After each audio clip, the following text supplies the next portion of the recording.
Halo guys, welcome back again to my channel. Bersama saya Hansen di sini, dan seperti biasa setiap harinya saya akan membuatkan video seputar cryptocurrency. So, bagi teman-teman yang tertarik seputar cryptocurrency, boleh aja langsung like dan juga subscribe. Pastinya jangan lupa juga untuk hidupkan lonceng notifikasinya supaya nggak ketinggalan update terbaru seputar cryptocurrency. Oke, apa kabar hari ini teman-teman semuanya? Mudah-mudahan baik-baik semua, sehat-sehat dan terhindar dengan yang namanya corona. Pada hari ini kita melihat lagi Bitcoin terkoreksi ke 36 ribuan dan kira-kira apa yang terjadi. Kemudian nanti ada saya bahas beberapa berita yang cukup menarik juga. Dan pastinya kita akan update analisis teknikalnya soal Bitcoin. Jadi langsung aja tanpa basa-basi lagi kita mulai videonya sekarang. Let's go. Oke guys, seperti biasa kita akan mulai dari coin market cap dulu. Pada hari ini secara global market cap crypto berada di angka 1,46 triliun dolar atau turun 2,09%. Bitcoin sendiri terkoreksi ke 36.700-an, turun 4,4%. Ethereum berada di harga 2.168, turun 6%. Binance $300, turun 6,8%. Cardano $1,22, XRP $0,61, Dogecoin 0,19, dan Polkadot berada di $13,62. Oke, sekarang kita langsung masuk ke chartnya Bitcoin aja. Nah, kemarin ketika kita membuat video, kita masih berada di harga sekitar di sini. Dan saya udah pesan ke teman-teman kalau bisa jangan FOMO dulu masuk, kalau bisa tunggu koreksi. Dan kemarin kita dikasih symmetrical triangle dan kita menembus dari itu dan membuat lagi high baru ke 40.500-an. Lalu kita langsung terkoreksi lagi ke reject ke bawah dan kita sekarang berada di harga 36.700-an. Nah, ada beberapa alasan yang menurut saya bisa jadi katalis yang membuat Bitcoin kembali terkoreksi cukup dalam dari 40.000 kembali ke 36.772. Yang pertama pastinya, kalau teman-teman udah nonton video saya kemarin, saya juga udah ingatin kenapa jangan FOMO masuk dulu. Pertama, kita udah berada di area yang sangat overbought.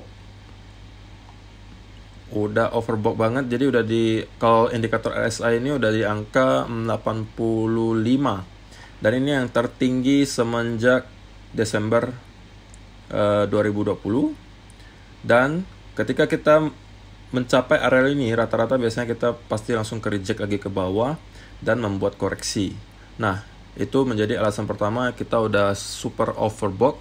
Jadi wajar saja kita terkoreksi karena tidak selamanya harga akan naik terus. Saya udah pesan juga ke teman-teman. Kalau teman-teman ingat, kita dari area sini 29.000 sampai ke 40.000 itu tidak ada koreksi yang berarti. Teman-teman bisa lihat pergerakannya terus-menerus naik dan tidak ada koreksi yang berarti, dan sekarang kita terkoreksi. Nah, teman-teman bisa lihat sendiri pergerakannya terus naik. Jadi wajar aja kita sekarang terkoreksi. Itu alasan pertama, udah overbought. Kedua, teman-teman bisa lihat sendiri, ini sebelumnya juga pernah terjadi di koreksi sekitar bulan Januari 2021 ya. Teman-teman bisa lihat ini juga ketika Bitcoin terkoreksi cukup lama dari tanggal 8 Januari sampai 26 Januari, hampir sebulanan di sini mainnya. Dan ketika breakout, mungkin di sini banyak orang yang ngerasa, oh ini kayaknya bull trap, oh kayaknya Bitcoin bakalan turun lagi. Atau mungkin ada yang udah FOMO di sini, kemudian atau di sini dia belinya misalnya ya, kemudian harganya kejemput ke sini. Mungkin ada sebagian investor bilang, oh saya bakalan sell dulu deh, mumpung udah kejemput harganya. Saya sell dulu, nanti saya bakal beli di harga yang lebih rendah. Itu adalah psikologisnya, ya kan? Nah, bisa jadi itu yang terjadi juga sekarang. Apalagi kita sudah bermain di harga ini. Teman-teman bisa lihat kita dari bulan Mei sampai bulan Juli itu terus bermain di area sini, dan rata-rata banyak sekali orang yang sangkut. Pertama, kedua pastinya juga di sini orang masih banyak yang ragu apakah ini benar-benar sudah reversal atau ini sekedar bull trap, ya kan? Jadi masih pada ragu. Otomatis masih banyak orang yang bakalan sell ketika udah nyampe ke area sekitar 40.000 karena takutnya ke reject lagi.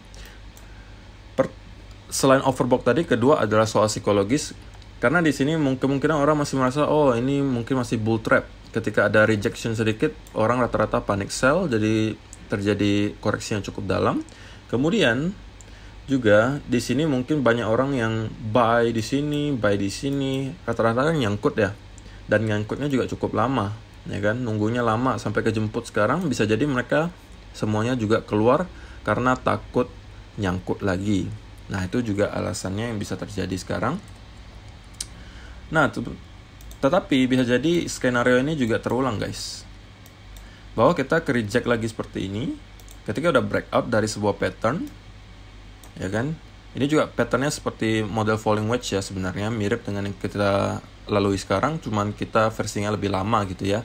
Ini cuma sekitar sebulanan. Ketika breakout, kita reject lagi ke bawah untuk retest trend line-nya, baru kita naik lagi. Nah, bisa jadi itu juga skenario yang akan terjadi sekarang. Dan area yang perlu teman-teman perhatikan adalah di sekitar 35 ribuan, karena ini merupakan area yang cukup signifikan, udah kita bahas berkali-kali kemarin. Bisa jadi dari area sini kita akan merangkak kembali naik. Dan untuk sementara kita masih terkoreksi terlebih dahulu, walaupun terlihat sekarang udah mulai ada perlawanan ya, cuman volumenya masih kecil banget. Jadi kita masih harus menunggu dulu, wait and see kira-kira apa yang akan terjadi selanjutnya. Nah, itu secara teknikal dan secara psikologis kenapa kita terkoreksi seperti ini. Kemudian juga ada mungkin pengaruh dari berita ya, di mana si Amazon yang kemarin baru saja ada seseorang yang mengatakan Amazon itu udah melakukan persiapan untuk menerima Bitcoin sebagai pembayaran legal di Amazon. Namun pada hari ini beritanya beda lagi. Amazon denies rumor plans for Bitcoin support. Jadi ada seseorang lagi yang bekerja di Amazon yang mengatakan mereka memang memiliki minat terhadap cryptocurrency, tetapi untuk berita yang beredar kemarin itu tidak benar. Jadi mereka mengatakan belum akan ada rencana untuk menerima Bitcoin sebagai pembayaran legal di Amazon dalam waktu dekat. Mungkin juga itu yang menyebabkan kita terreject cukup jauh dari 40 ribuan.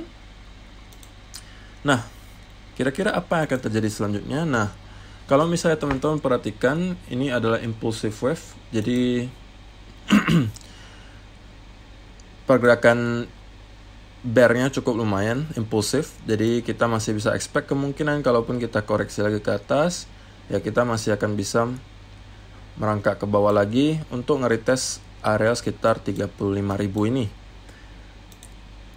Nah, tentunya juga teman-teman kalau misalnya mau trade di area sekitar sini harus hati-hati. Kalau bisa jangan dulu kalau di pertengahan di sini. Tunggu saja di area, kalau misalnya teman-teman mau buy ya tunggu di area-area support di sekitar 35.000 atau di sekitar 33.000 di sini. Karena kalau teman-teman buy di tengah-tengah begini, resikonya besar. Tetapi kalau teman-teman yang untuk hold, ya kalau teman-teman dollar cost averaging ya nggak masalah, teman-teman nggak perlu pusingin, tetap cicil saja. Menurut saya masih aman-aman aja, karena skenario yang tadi saya bilang kemungkinan itu bisa terjadi yang di sini guys. Nah, ya kemungkinan kita masih akan bermain dulu masih di area sekitar sini, karena kalau misalnya kita mau bilang sudah pasti bullish itu ketika kalau kita sudah nembus dari 43.000 di sini. Nah, kalau kita masih bermain di area 42 sampai 30.000, ya kita secara daily sebenarnya masih sideways, oke? Dan juga teman-teman bisa lihat sendiri kita sekarang tertahan di exponential moving average 200, ketika nyampe ke sana ke reject lagi ke bawah. Hal yang sama juga terjadi ketika di Juni tanggal 16 Juni di sini. Jadi ini juga hal yang sama, jadi kita masih mencoba untuk menembus dari EMA 200 juga. Jadi sekarang kita masih wait and see dulu menurut saya, karena pattern yang dimunculkan sekarang juga belum terlalu jelas menurut saya. Walaupun untuk short term kemungkinan kita akan kembali lagi naik ke atas sedikit, ya kan? Ketika breakout dari pattern ini kemungkinan kita masih bisa breakout ke atas sedikit, mungkin ngetes lagi ke area sekitar 39.000. Dari sini kemungkinan kita akan merangkak lagi ke bawah, baru nyampe ke atas. Jadi kita 2 wave correction baru naik ke atas lagi. Itu prediksi saya sementara. Jadi kalau misalnya teman-teman yang pengen sell, ya usahain jangan juga di harga sekarang. Tunggu kalau ada misalnya pattern bearish seperti misalnya rising wedge misalnya, atau di sini double top misalnya. Intinya kalau belum ada setup yang jelas, teman-teman jangan masuk di harga di pertengahan seperti ini karena sangat riskan ya. Oke. Jadi itu aja pesan saya untuk hari ini. Semoga bermanfaat untuk teman-teman semuanya. Terima kasih yang udah nonton untuk video kali ini. Semoga bermanfaat dan kita akan bertemu lagi di video yang berikutnya. Thank you, bye-bye.